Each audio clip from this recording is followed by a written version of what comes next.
At my dad's retirement party, I asked him, "Do you love the house I bought you?" He hesitated and said back, "What house?" My brother went rigid. I stood up, turned to him, and yelled, "Show me the deed now." And imagine you're standing at your dad's retirement party, paper lanterns strung overhead, music playing, everyone laughing.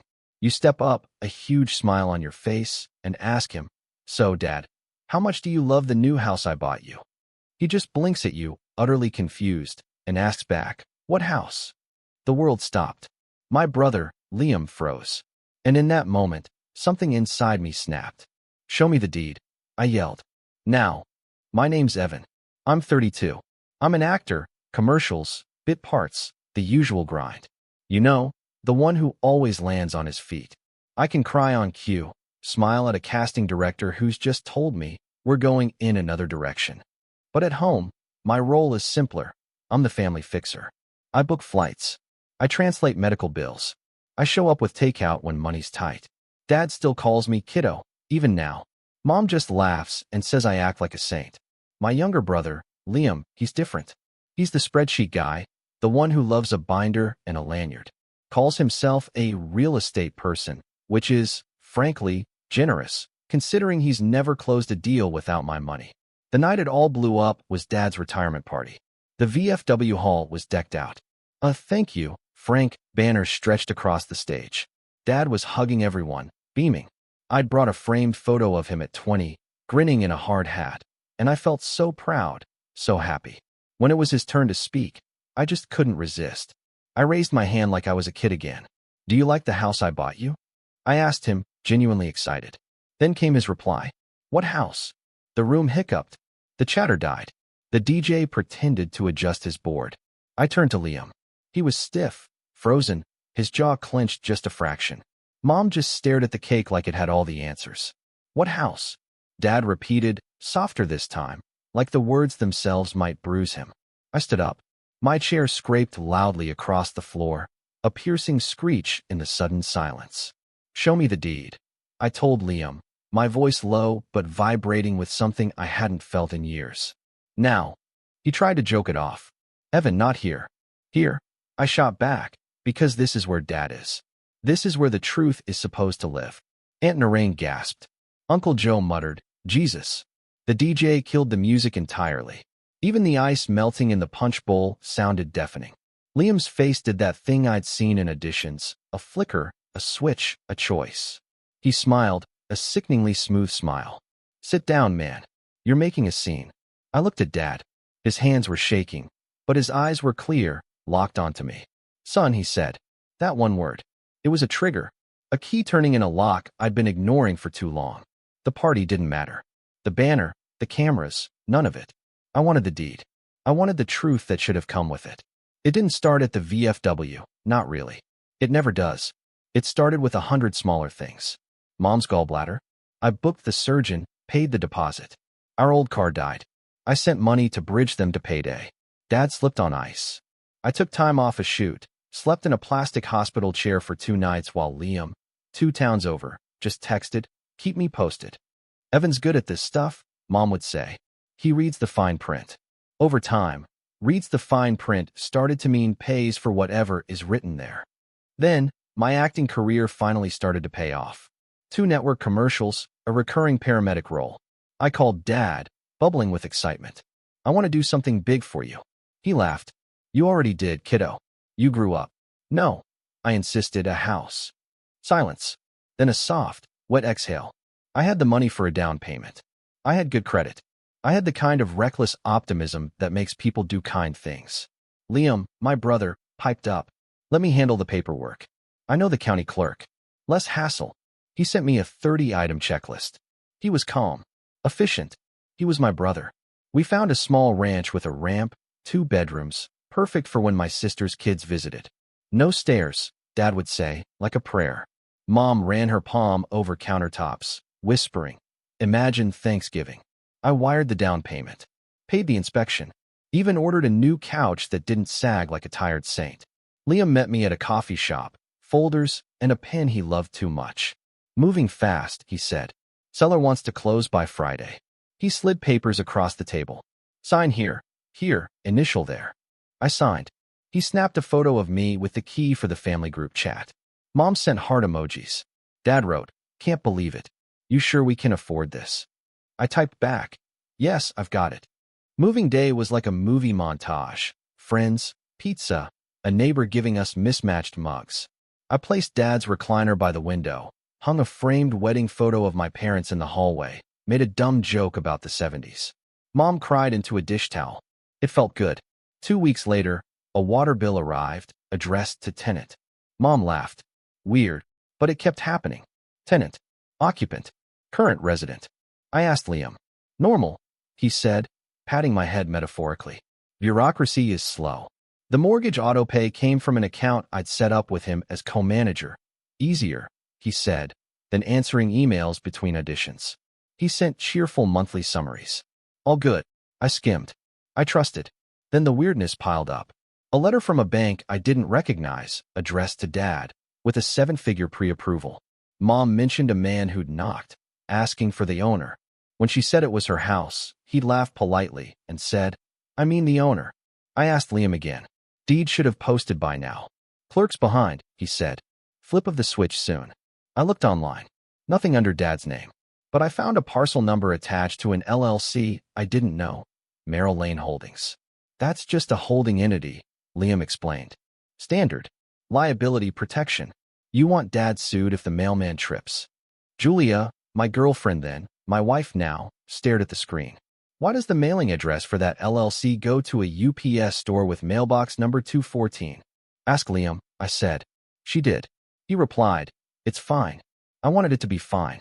I wanted my brother to be the man I handed papers to in coffee shops. He'd always been the kid who lined up his crayons. He knew how to open a 529 plan, why we needed a living will. I played dying soldiers. He handled living forms. We fit. 3 months in, Dad's old truck needed repairs.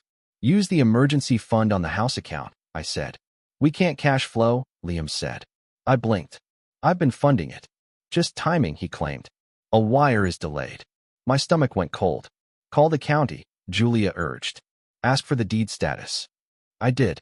The woman was kind. What's your name? Evan. Property address. I told her. I'm not seeing a deed recorded to a private individual, she said. It's held by an LLC. She read the name. Merrill Lane Holdings. It matched the mailbox. Who's the authorized signer? I asked. She read a name. Not Dad's. Not mine. Liam Porter, she said.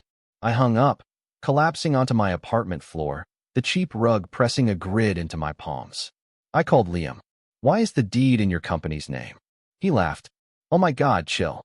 It's for taxes. We'll assign it to Dad. There's a sequence. We get a better rate that way, he added. You want to save money, right, Ev? The word refinanced clanged in my head. You refinanced the house I bought without my permission? It's my permission, he snapped, suddenly sharp. I'm the manager. This is how deals work. You're not a deal, I said, my voice shaking. You're my brother. He softened instantly, like he'd flipped a switch. Ev, I'm optimizing. You're busy. Let me carry this. Dad will never have to worry. And I wanted to believe him so badly it ached. Okay, I said, but I want the deed in Dad's name by the end of summer. Done, he said. Summer ended. The deed didn't change. The mailbox number did. The summary stopped. Another owner inquiry letter. I circled the date on my wall calendar. Dad's retirement party was in 2 weeks. I'll ask him then, I told Julia. If the deed's in his name, we'll celebrate. If it isn't, she said, you'll stop letting a lie sit at the head of the table. Back at the VFW, the halogen lights, the banner, the choking silence. What house? Dad had asked. Show me the deed, I told Liam. He did the grin. Bro, take out your phone, I said. Open the recorder. Walk me through it. Dad said, boys not boys. My eyes were locked on Liam. 2 men, 1 deed. Mom's hand hovered over the cake knife, like she could carve our problem into slices. Evan, you're embarrassing your father. My father, I repeated, emphasizing the my. Exactly. Liam sighed theatrically, pulling out his phone. Fine, here's the portal. He tapped. The little loading wheel spun. Nothing, he smirked. Bad service. I held out my hand. Give me the login. Absolutely not, he said. Client data. Dad's the client, I retorted. I'm the funder. Uncle Joe cleared his throat. Maybe step outside. No, Dad said, his voice steady. He pointed at Liam's phone. Log in. Now. Something shifted. Respect. Command. The man we were celebrating had moved cranes and crews for 30 years. He could still move steel with his voice. Liam logged in. He turned the screen toward me, scrolling fast, like speed could erase facts. But I caught enough. The LLC's name, Helic Transfers marked member draw, dates that matched his cash flow issues, numbers that made my throat go dry. How much? I asked. He shrugged. Numbers move. You wouldn't understand. Try me, I said. How much did you pull against Dad's house? He rolled his eyes. Our house. Dad's house, I corrected. Answer the question. Mom whispered. Liam, like she already knew and hated all of us for getting there. He snapped. Okay, 200. Give or take. The room made a sound. Not a gasp. A groan. Like something old giving way. 200,000. I asked, my voice barely a whisper. For investments, he said quickly. Short term, high yield. We're up, actually. Julia stepped closer. Then pay it back. Assign the deed. And apologize. He scoffed. Who are you again? The person who will help Evan take this to a lawyer, she said. Mom clutched the knife. Don't bring outsiders into family business. I looked at Dad. Did you sign anything? He shook his head. Your brother said it was complicated. He said he had it. You gave him power of attorney, Mom said. A small confession. Just temporary, for convenience. My mouth went hot. You gave him POA without telling me. You were busy, she said. You're always busy. Dad put both hands flat on the table. His knuckles scraped like always. Liam, he said. Fix this. I am fixing it. Liam shot back, thumbing at me. But I can't if he throws a tantrum in the middle of my timeline. I pulled out a small stack of papers from my jacket. Screenshots. Bank wires. Emails. The parcel page with the mailbox address. I laid them beside the cake like another dessert. No more timelines, I said. Deed now, or I call the bank and the county and whoever else picks up when I say the word fraud. He laughed, a short, mean sound. You won't. I took out my phone and dialed, on speaker. The bank's fraud line rang. A woman answered. How can I help? Liam reached for the phone. Evan. I stepped back. Hi, I said. I'm calling to report suspected abuse of a power of attorney and possible fraud on a Helic tied to an LLC owning my parents' residence. The room held its breath. The woman asked for details. I gave them. Liam swore under his breath. Mom started to cry. Dad sat down hard, like a man who had set down something impossibly heavy. When I hung up, I looked at my brother. This is the clean version, I said. The one where we fix it before handcuffs. He stared at me like he'd never seen me. You'd ruin me, he whispered. You did that, I replied. I'm just turning on the lights. The DJ, bless him, quietly started a slow song. People pretended to dance. Aunt Narain hugged Mom. Uncle Joe steered Dad toward a chair. I put my hand on Dad's shoulder. I'll fix it, I said, and for once, it didn't feel like a trap. It felt like a job, with steps and an end. Liam walked out. He didn't look back. The party limped on. We sang anyway. Dad cut the cake with hands that didn't shake. When he fed Mom a bite, she smiled through tears. Happy retirement, I whispered into his ear. Happy truth, he whispered back. Monday, 9 a.m. I was at a lawyer's office that smelled like paper and strong coffee. Julia sat beside me, legal pad ready. The attorney listened, didn't blink. We start with 3 things, he said. Revoke the POA. Freeze the Helic. Record a notice of interest to stop title funny business. He said, funny business, like a surgeon saying, tumor. We drove straight to the notary. Dad signed a revocation, his jaw set like concrete. Mom signed too, cheeks blotchy. The bank put a hold on the line after 10 minutes of me and the attorney tag-teaming on the phone. The county clerk stamped our notice with a thwack that still echoes in my head when I try to sleep. Liam called 13 times that day. I let them ring. He texted, you're overreacting. Then, you're killing a good deal. Then, you're dead to me. I told the lawyer. He said, save everything. A forensic accountant, another phrase I learned that week, followed the money like a hound. The investments were crypto gambles, a speculative restaurant, a coaching program that promised passive income for people who like to say mindset a lot. High yield, he'd said. More like high fantasy. We filed a civil action, breach of fiduciary duty, conversion, fraud. I signed my name on paper that felt heavy. Mom asked if we could handle it quietly. The lawyer said, "We are." Family opinions arrived like junk mail. Aunt Narain, blood is blood. Uncle Joe, make him make it right. A cousin I barely knew, bro, that's brutal. My sister texted, "You always wanted a spotlight. Congrats." Dad didn't say much. He came with me to meetings. He sat straight in chairs too small for him. He looked at the ledger like it was a map he couldn't read. After we left the accountant's office, he said, "I taught you to share. I didn't teach you to be stupid." Then he put his hand on my neck like when I was 10 and missed a grounder. "You're not stupid," he added quickly. "You're good." Mom cycled through stages like a slideshow. Denial. It's a misunderstanding. Bargaining. Can't we just put it back? Anger. How dare you sue your brother? And then a quiet that made me nervous. She touched the pear tree in the yard and said, "I wanted us all to sit under it." I said, "We still can." She said, "Maybe not all." Meanwhile, rent and life didn't pause for drama. I still auditioned. I still sat under fluorescent lights while strangers watched me eat fake cereal. I booked a guest spot as a distracted barista. I learned my lines between bank calls. Oat milk, fraud affidavit, extra shot, freeze the account. It felt absurd and normal all at once. Liam finally responded through a lawyer who used phrases like vigorous defense. We offered a path, return the funds, assign the deed, sign a consent judgment, join a payment plan, avoid criminal referrals. He countered with a letter that accused me of financial elder abuse, claiming I controlled Dad. I wanted to throw that letter through a window.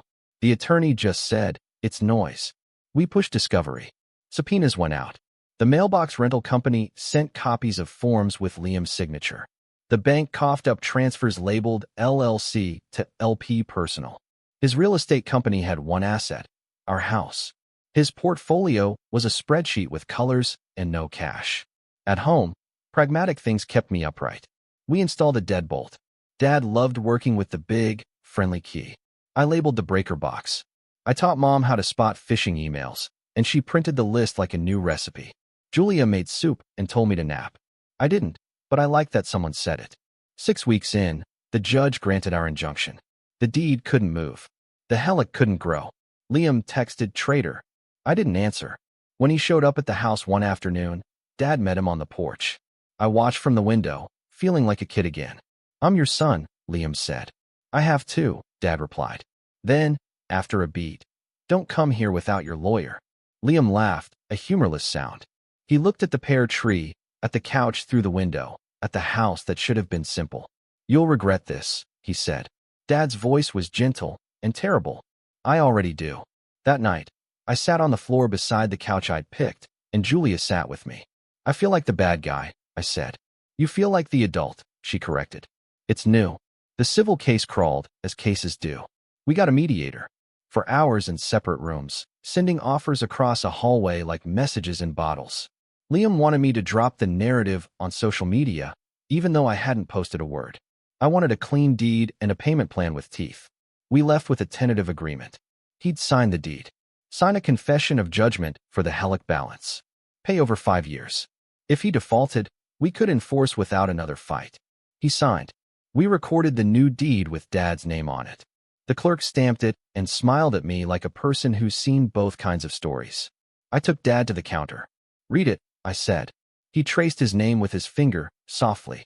Mom cried into the sleeve of my jacket. We went home and sat under the pear tree and did nothing for a long, long time. Family didn't snap back like a rubber band. Some relatives took Liam's side because it was easier than facing their own debts. Others called and whispered, "Proud of you," like it was contraband. Holidays rearranged themselves. We had Thanksgiving in the backyard with 3 folding tables and a borrowed heater. It was small. It was enough. The best part was the quiet. The mail came with Dad's name on it. The water bill said owner. The bank app didn't surprise me. Mom texted pictures of the pear blossoms and nothing about money. When the truck made a funny noise, Dad said, "I'll take the bus till payday," and then grinned like a teenager because the bus driver recognized him from the party and waved him on free. I put the framed photo of Dad in the hard hat on the mantel. He picked it up. "I had hair," he said. "You still do," I replied. "Not like that," he chuckled. We laughed. Laughter felt like furniture we could sit on again. I didn't become a different person. I became the same person, just with boundaries. The headline is simple. I bought my father a house. My brother put it in his company and borrowed against it. And I ripped the curtain down in front of a banner that said, "Thank you, Frank." The details are messy, eh? They always are. There were signatures I didn't read closely enough. There was trust placed where paper should have gone. There were 100 tiny sure, okay moments that built a trap I lived inside. Here's what I know now, in plain words. If someone wants your money but hides the paperwork, that's not family. It's a pitch. Convenience is the word people use right before they take your keys. Love is not a POA. And protecting your parents from your brother is still love. I keep the stamped deed in a cheap black frame on Dad's bookshelf. He dusts it like a trophy. Mom taped the county clerk's business card inside a kitchen cabinet like a talisman. When the mail comes, Dad says, "Owner." And it lands on the table like something we earned. Liam and I don't talk. Maybe we will someday, after the last payment clears, after he learns how to apologize without an invoice attached. Maybe not. People like tidy arcs. Life keeps handing me ellipses. On set, I still play men who can't say what they mean until the last scene. In life, I said it at the party. Show me the deed. I hear that line in my own voice now.